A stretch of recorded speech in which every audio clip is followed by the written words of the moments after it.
Welcome back to another technical deep dive here in the debug zone. Today, we're tackling a big question and breaking it down with insights from other users. Hopefully this clears up some misconceptions and helps you get the answer you need. So buckle up, stay a little curious, and let's jump right in.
And that's a wrap.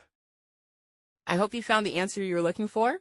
If you did, take a second to hit that subscribe button. It really helps out. And let me know in the comments which solution worked best for you. See you next time in the debug zone.